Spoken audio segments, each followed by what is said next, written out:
Kaixo, ongi etorria diagramak nola egiten diren aztertuko dugu. Batez ere, barra diagrama eta sektore diagrama. Hortarako lehendik, bideo batean pentsatzen dut ikusi duzula nola osatzen den maiztasun absolutua eta maiztasun erlatiboa. Zergatik? Ze hemen sartzen ditugunak izaten dira maiztasuna edo absolutua edo erlatiboa. Ikusten? FI edo HI, hau da, edozein bitaktik nahi duzuna. Baina, barra diagrama erabiltzen da aldagaia kuantitatiboa denean, baina diskretua. Ikusten? 6, 7, 8, ez da jarraia. Horrek, erabili dezakegu barra diagrama. Eta nola egiten da? Adibidez, hartzen dugu 6. Horrek, jartzen du hemen, 6, eta hemen bali badago, datuak edo bali badia, maiztasunarenak, eta guatzen bilatzea jartzen da 2, 4, 6, 8 horrela, ba, igo behar dugu 4 arte. 4 hemen da, hori izango litzateke 6 ordu. Eta bigarren barra egiteko tarte bat utzi behar da. Eta beti tarte berdina. Beti tarte berdina utzi behar da. Eta hori, 7, 8, horra jarriko nuke, 7, 8, horra jarriko dugu horrela, igortzen dugu, eta izango litzateke 7 orduan den joan barra. Eta gero 8ekin berdin. Nora? 10eraino. Orduan, hori bain bada 10, horraino iritsi beharko dute. Hori, baldin bada absolutua. Baldin bada erlatiboa, jarriko nuke hemen ehunekoak adibidez, eta atako litzateke erontara.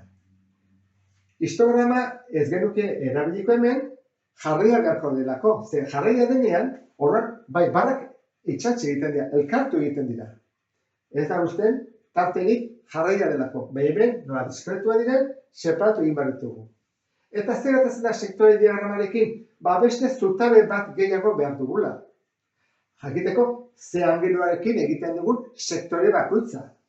Hora, hemen ditugu aldagaia jarrita, 6 ordu, 7, 8, 9, 10, hemen aldagaia behan, hemen ere bai, behan, baina ez dakigu zenbateko angelua eman behar diogun. Hortarako beste zutabe bat egin behar dugu.